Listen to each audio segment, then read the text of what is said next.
Hi, Neil. Hi.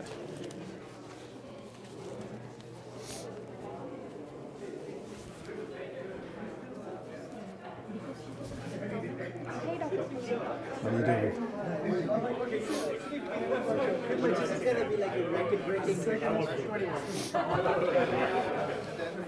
Do I get to get CME credit for this? Yes, need to call.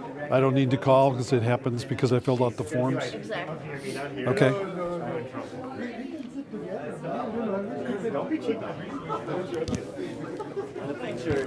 Hey, how are you? David, I'm good. How are you doing? Oh, doing well. All right? Doing well. Good. Starting rheumatology today. Back over at the Sofa building. And I saw three names there. Jeff Bieber is somebody, was one of our residents long ago. Yeah, there's a new one, I guess. I guess he's the new one.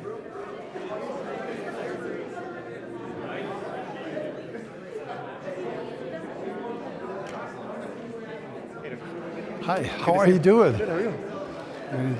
Talk. Are you doing a lecture today? Nice. Hopefully there'll be a little bit of endocrinology in it. Oh, hope so.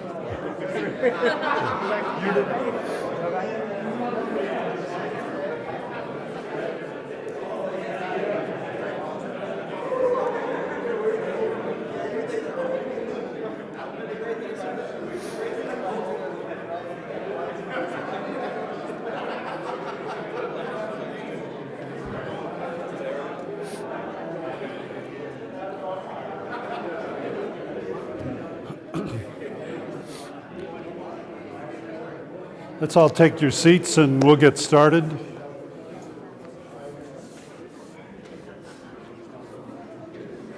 We're going to start with a picture that's on the screen.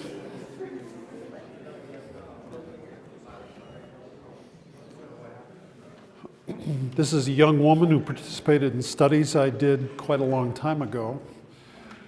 And this talk today is going to be kind of a chronology of a significant part of my career. It starts a long time ago and continues until the present time. So this is a young woman who presented to the pediatrician because of irregular menstrual cycle. And if you look up close, see if I got, yeah, you can see that she's got this dirty neck or a thickened, darkened skin around her neck. So what is that? This is acanthosis nigricans.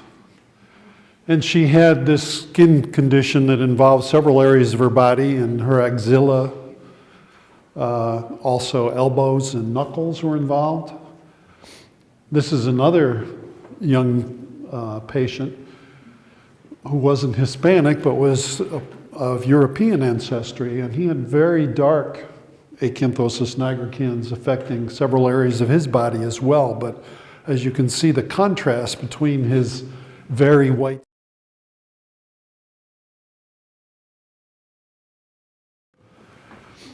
and this is another teenager, and actually she has very extensive involvement with acanthosis nigricans that basically covers virtually her entire neck. Her general skin color is up here on her cheek, so she was reasonably light-skinned, but her neck was heavily involved. And this is a young adult female with, again, predominantly European ancestry with very extensive and heavily involved acanthosis nigricans. And this is a middle-aged woman who has diabetes, who has actually very extensive acanthosis nigricans. And see if we can, you can see that this, all of this is acanthosis nigricans, and she actually just had a biopsy by the derm consultant.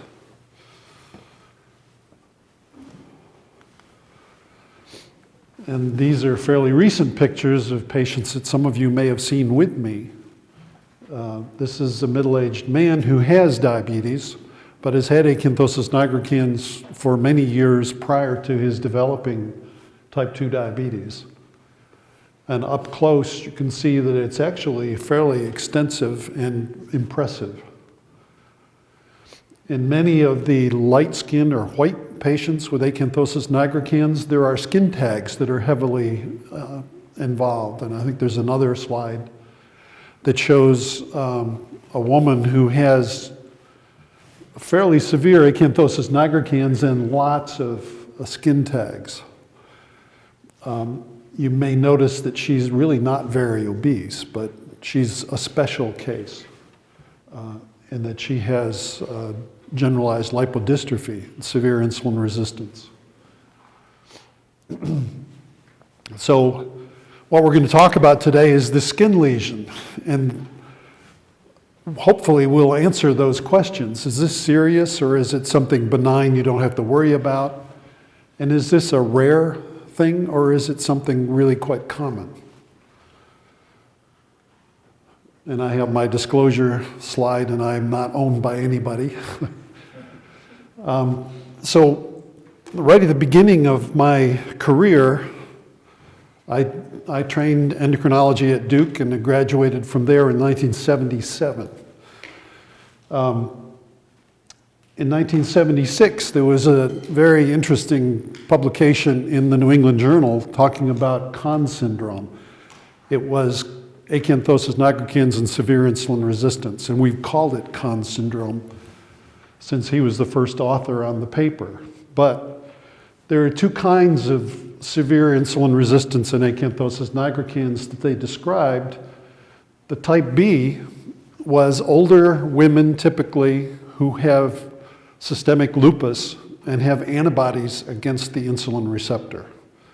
And these are all patients who were studied at the NIH in their clinical research center. So the type B are antibody-mediated insulin resistance, and they're not occult, they're not hard to figure out. They have other manifestations of immune diseases. The type A, though, were patients who tended to be young women who have severe acanthosis nigricans, severe insulin resistance, they have diabetes, they have polycystic ovarian syndrome. And the report included 3 patients who had point mutations within the insulin receptor that made the insulin receptor relatively non-functional. And hyperinsulinemia was compensatory to this severe insulin resistance.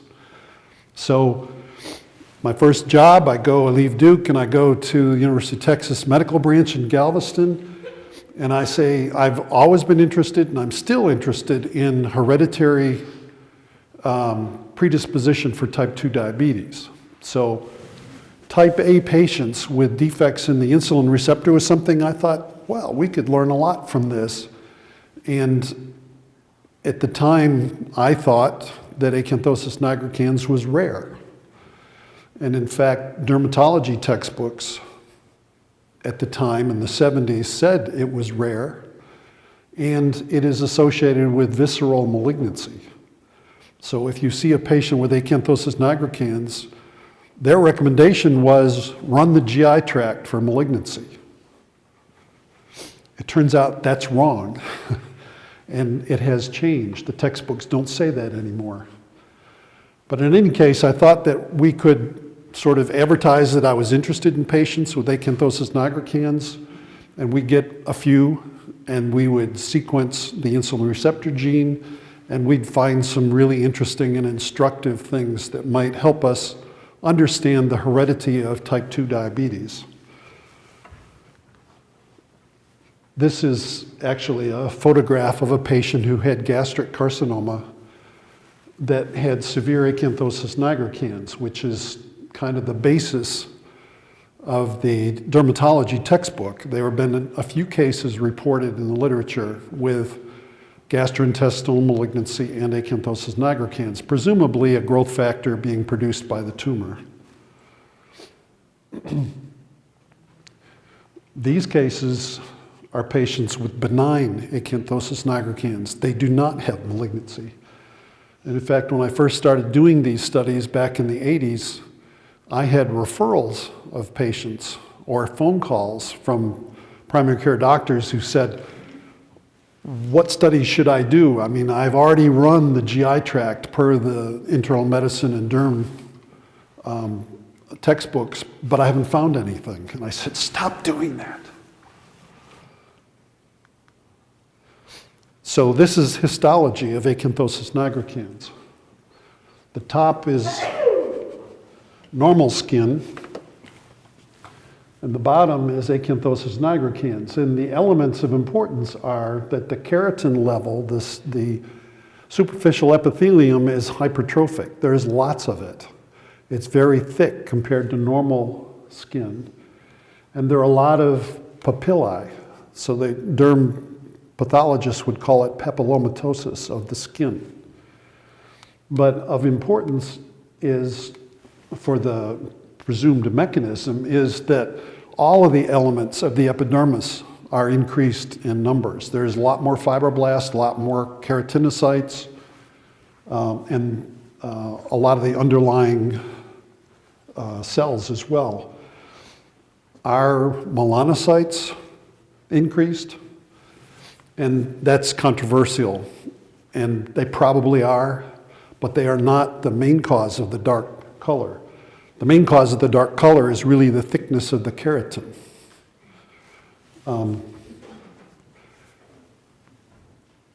Keratinocytes are unusual. The keratinocytes that make the keratin on the surface of our skin, they're unusual in that they don't have insulin receptors. And most cells in the body do have insulin receptors, but these do not.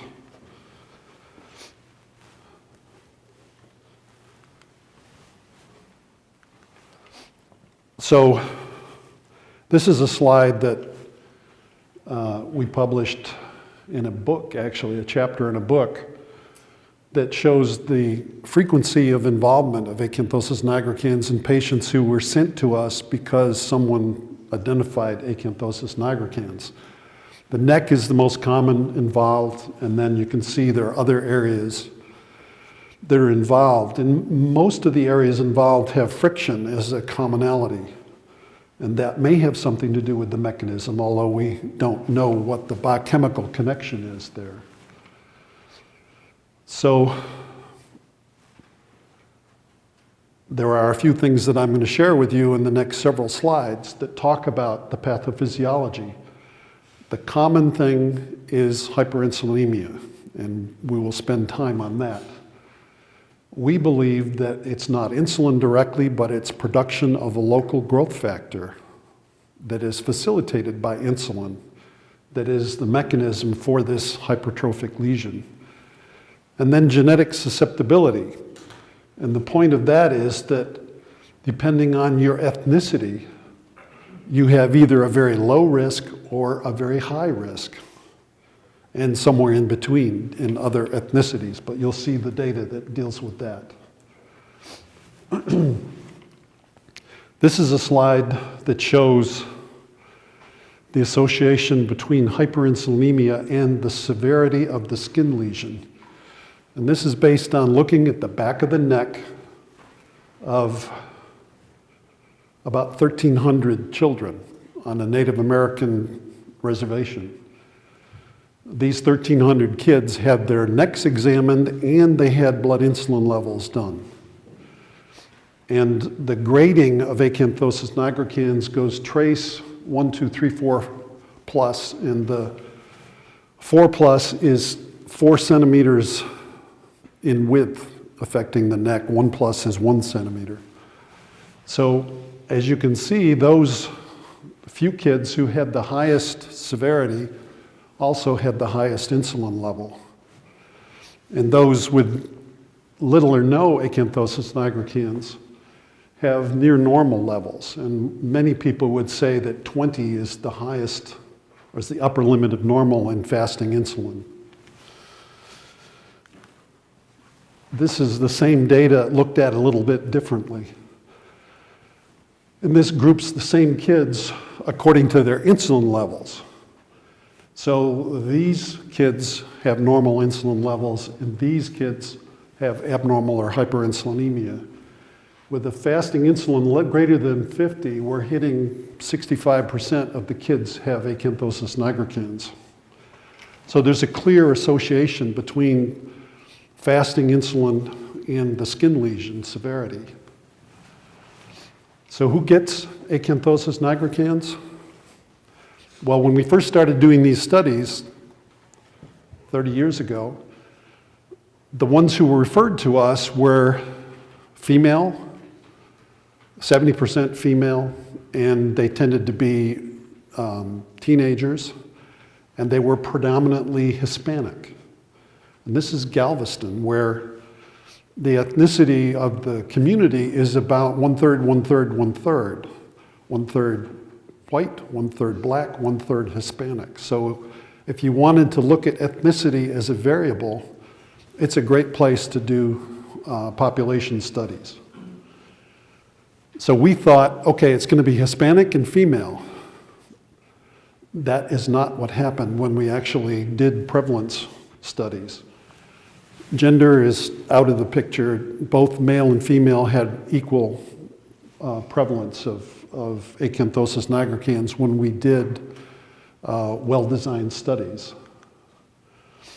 Ethnicity was one where we found, I think I referred to that already, dramatic differences. And these are data from school surveys that we did. And in Galveston, we did, in a 2-day study, we examined 1,500 children in the 6th grade and 8th grade. And the green bar is obesity, and the blue bar is acanthosis prevalence. And back in the 80s, we called obesity anyone 20% above ideal body weight. Now we call that overweight, and that would correspond to a BMI of 25.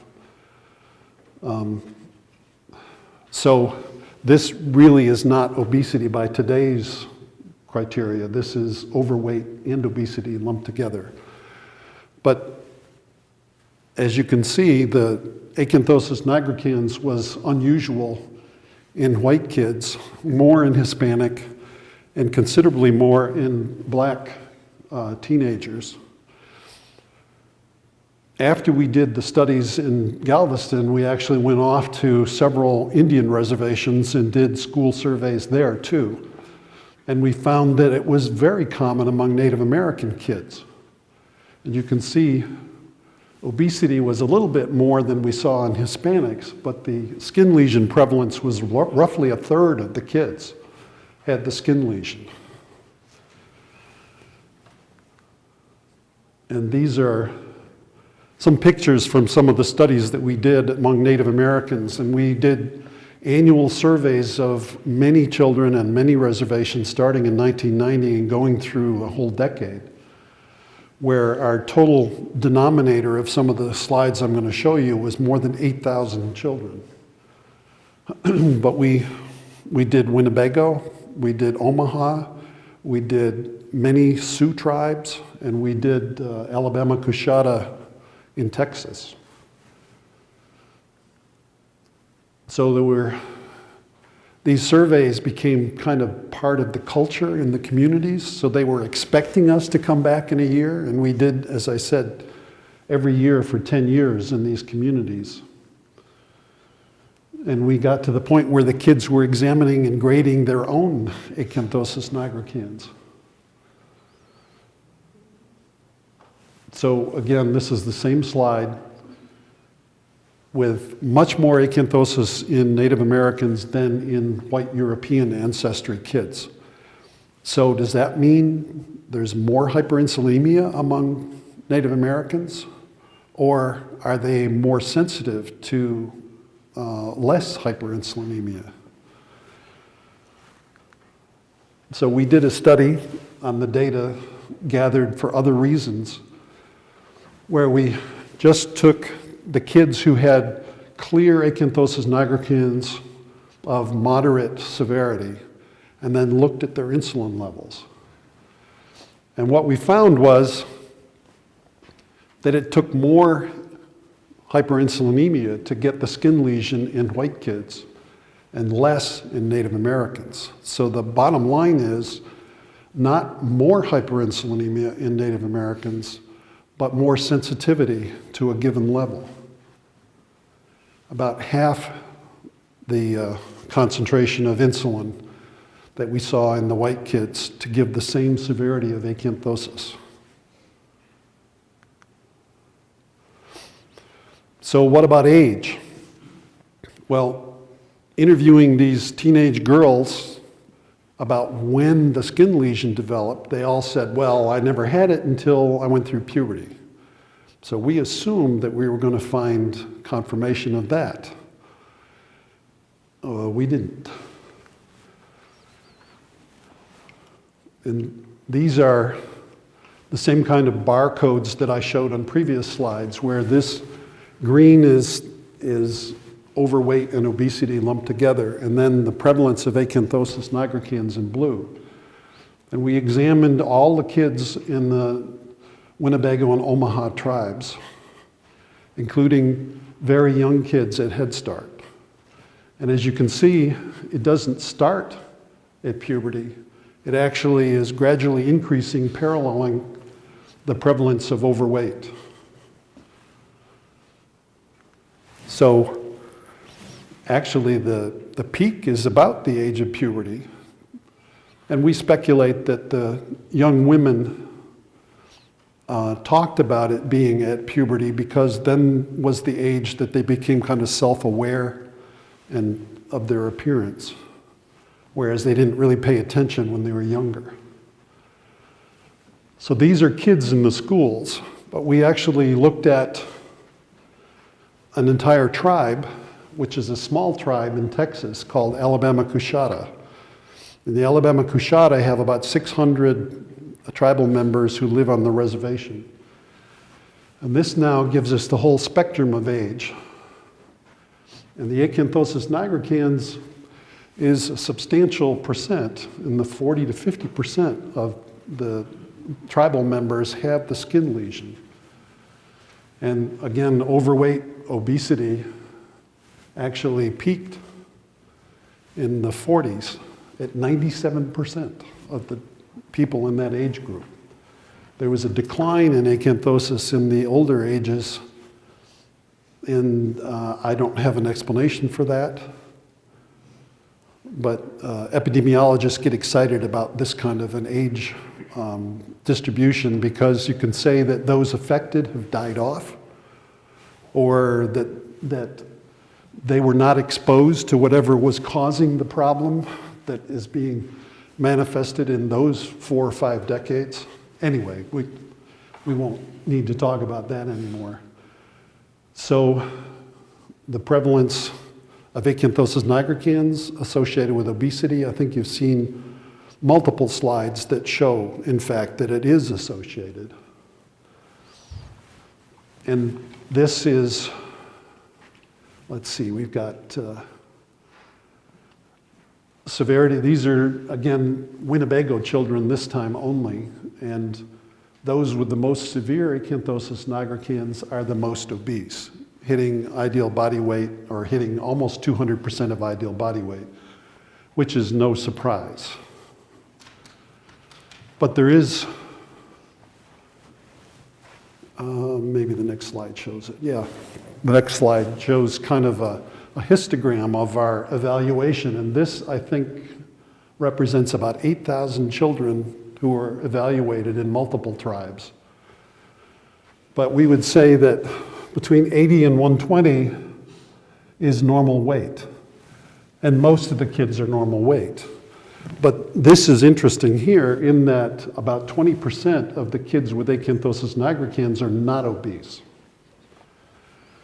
But we looked at their insulin levels, and they are hyperinsulinemic, even though they are not obese yet. They will be obese later, we think.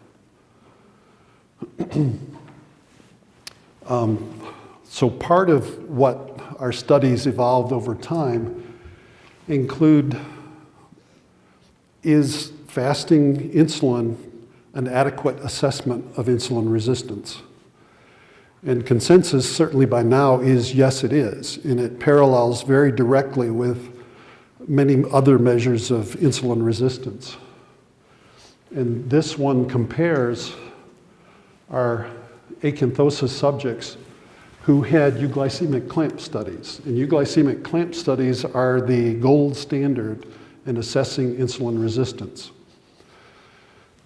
And that is done by infusing a constant amount of insulin and then infusing glucose into the patient to keep the blood sugar normal at 85.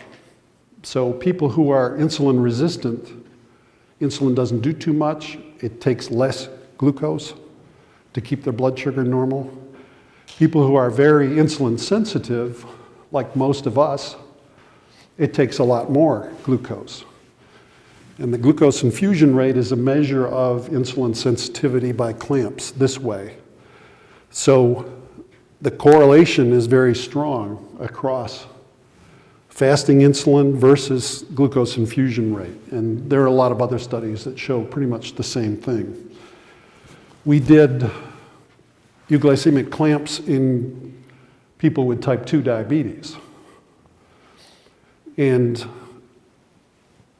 the fasting insulin underestimates the insulin resistance in type 2 diabetes because the process is, if insulin works half as well, you have to make twice as much to keep your blood sugar normal. And when you develop type 2 diabetes, it's when you're no longer able to make twice as much insulin. So the amount of insulin in a type 2 is less than what's necessary. So their insulin resistance is worse than what their fasting insulin would suggest. So if you look at this group, they should be out here if it paralleled in that group. But you need non-diabetics to use fasting insulin as the measure. Another thing that we looked at was the polycystic ovarian syndrome. And as you recall, the Con-A syndrome had polycystic ovarian syndrome as part of it. And most of our teenage girls who presented had PCOS. And back in the 80s, it was unclear what the mechanism was. And many people speculated that the association between hyperinsulinemia, acanthosis, and hyperandrogenemia was that the androgen excess was causing insulin resistance, and that they had primarily a polycystic ovarian syndrome, which was caused by a pituitary defect. That's wrong. And we were on the front of determining, in fact, that hyperinsulinemia is the cause of polycystic ovarian disease in most cases. Probably 80 to 90% of patients with PCOS have hyperinsulinemia and insulin resistance as the primary defect. And this was a study we did with a half dozen women who had euglycemic clamps. So we brought their fasting insulin up, their fasting insulin up from about 25 to over 300, so a pharmacologic level. And androstenedione and DHEA are weak androgens that are precursors to estrogen and testosterone. And as you can see, this nearly doubled with a 2-hour infusion of hyperinsulinemia. So what's the mechanism? Why did these androgens go up acutely? Well, we looked at the pituitary hormones, particularly LH and FSH. And if LH and FSH, if it was a pituitary effect of the hyperinsulinemia, we would expect LH and FSH to go up, but they didn't change. Testosterone didn't change in these women. Cortisol did not change. And if ACTH was a mechanism, if insulin acted at the pituitary and then indirectly on the adrenal, we would expect a change here, and this is not significant. So these data suggest that insulin acted directly on the tissue that produced the androgens. DHEAS, or DHEA, I'm sorry, and androstenedione are called adrenal androgens. And most in a normal person or a normal woman would come from the adrenal. But all of the machinery is present in the ovary and the adrenal.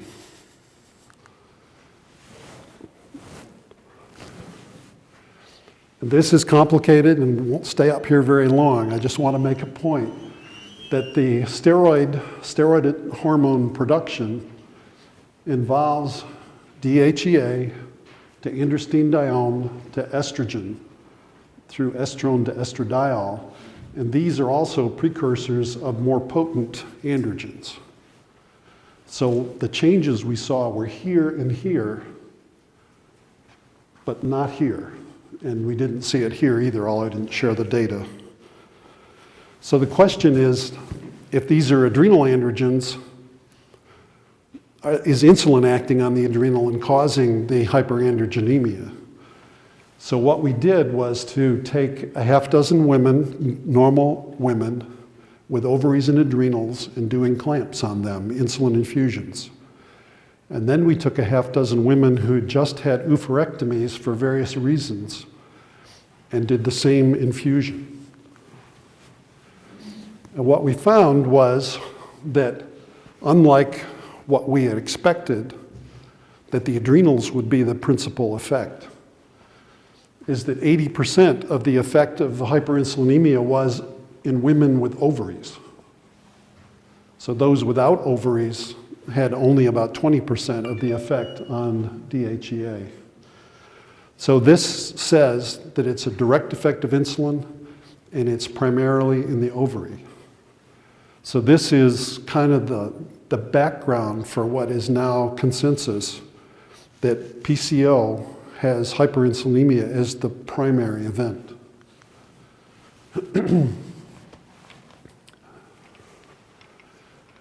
So what about diabetes? And a lot of the patients you've seen with acanthosis have diabetes. But if all of those kids, those 8,000 children that we examined among Native Americans, none of them had diabetes. So they have hyperinsulinemia without diabetes.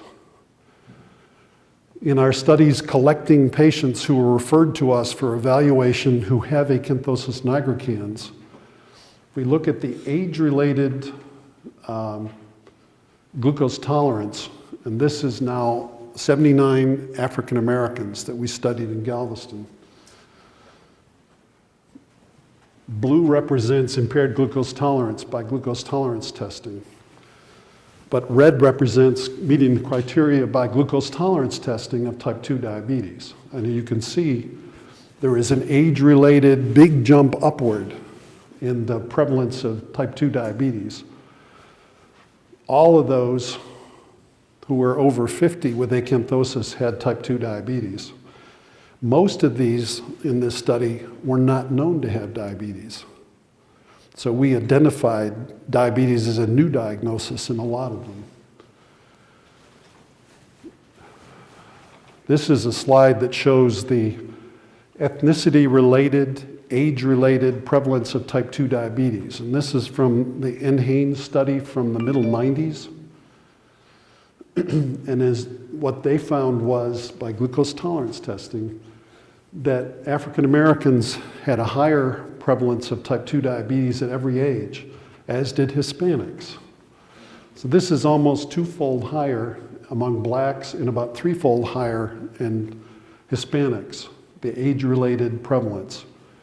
This top graph is Pima Indians, and they're 6 to 10 times more diabetes, age-related, in Pimas. If you're African American and have acanthosis nigricans, that pushes you up several-fold higher risk than just the general population. So acanthosis nigricans is clearly a high risk factor for type 2 diabetes. It is a measurement of, or an indicator of hyperinsulinemia, which is an indicator of insulin resistance. What? What's going on here? What do I showing you here?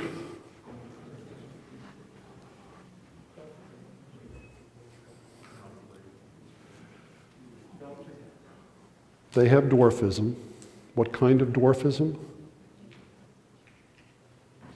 They have achondroplastic dwarfism. I thought we were talking about acanthosis nigricans. Why do you slip this one in on us? Well, it's an interesting hereditary problem. And the cause of achondroplastic dwarfism is a defect in fibroblast growth factor receptor type 3. And it is a classic growth factor receptor that has cell surface receptor and then an internal component that includes tyrosine kinase. And it interacts with multiple fibroblast growth factors. So the components include the extracellular binding component, transmembrane ATP binding, and then the catalytic site. What's interesting here is that there have been lots and lots of defects mapped. But there have been a couple that are associated with that are associated with achondroplastic dwarfism and acanthosis nigricans. You can see severe acanthosis nigricans without hyperinsulinemia. So this is a clue as to what our mechanism is. And this is a schematic of what the epidermis looks like. And this slide right here is the Langerhans cell. Doesn't make insulin, sorry, don't get confused. It is a monocytic inflammatory mediator. It is scattered throughout the epidermis in your body. And what we speculate and what we're trying to ascertain now and verify is that in fact, hyperinsulinemia drives this cell to produce fibroblast growth factor. And we don't know which one, but that fibroblast growth factor is locally produced and has local effects to cause hypertrophy and hyperplasia of all the elements of the epidermis. So, our conclusions about acanthosis nigricans is, number one, that it's a clinically visible sign that is a good correlate of laboratory-based hyperinsulinemia and insulin resistance. If they've got acanthosis nigricans, they have hyperinsulinemia. And the second one is that acanthosis nigricans is a risk factor for type 2 diabetes. And anyone that you see with acanthosis nigricans, you need to make sure they don't already have diabetes. And we finished a few minutes early. So I'm going to ask for questions if you have any. Dr. Stewart, Yes. will improvement in weight or like weight loss or BMI improve the severity of symptoms of acanthosis, or it has no correlation? I heard part of it. Does reducing the BMI decrease the severity of acanthosis nigricans? It does. So a weight-losing diet actually improves the acanthosis nigricans, and it drops the insulin level. And Native American teenage girls told us that they would all go on diets before prom night for a few weeks and to decrease the acanthosis nigricans. And this is, good question, feeding my next slide. This is the first patient, the 16-year-old Latina, who actually we put on the Clinical Research Center in Galveston, and she was 6 weeks of supervised diet.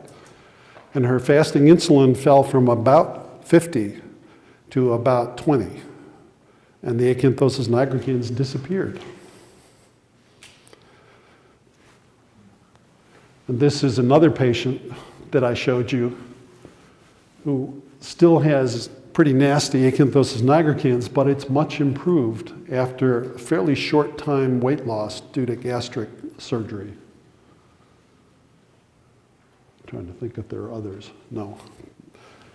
But this gives me the opportunity to kind of show what I think is going on with a lot of things we deal with in hyperinsulinemia, is that many people with hyperinsulinemia actually have a hereditary component, that this is the inheritance of type 2 diabetes or insulin resistance.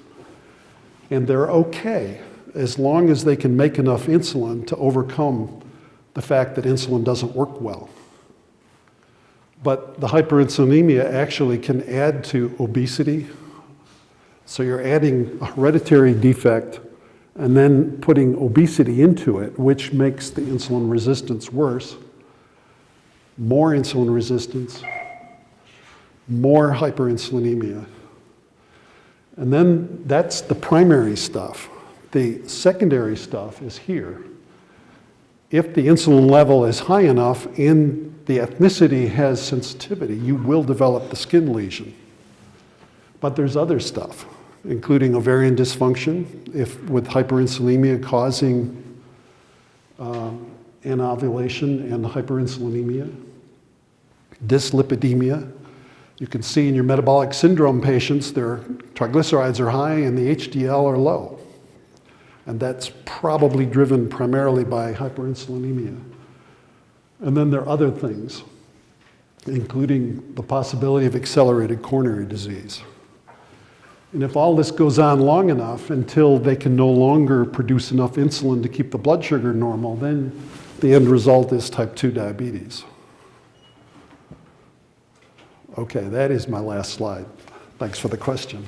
So once you develop this diabetes or hyperinsulinemia, this is an inflammatory condition. Even if you lose weight and get it back normal, that inflammation does not go away. Is that true? The inflammatory condition of diabetes or hyperinsulinemia. If you lose weight, once you develop it, and even if you lose weight, go back to your normal weight, that inflammatory condition does not go away. Is that true? Actually, sometimes that happens.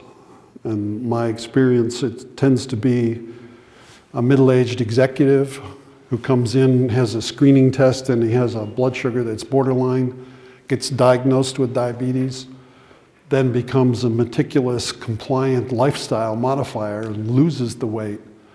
And then the glucose tolerance test becomes normal. And I've seen a half dozen cases in my career of people doing this, and most of them redevelop the obesity and the hyperinsulinemia, or the obesity and the type 2 diabetes. So I call it the executive cure of diabetes. It's transient and it's unusual. But if your insulin resistance is improved significantly so that your ability to secrete insulin now matches the severity of your insulin resistance, then your blood sugar is normal. Obesity is a reversible insulin resistance factor. Many people that have type 2 diabetes, we have always on the problem list obesity, and we try to do lifestyle and try to have weight loss. But weight loss is difficult, or we'd all be doing it.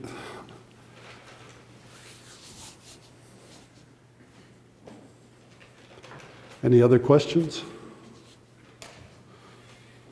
All right, we're done. Thank you.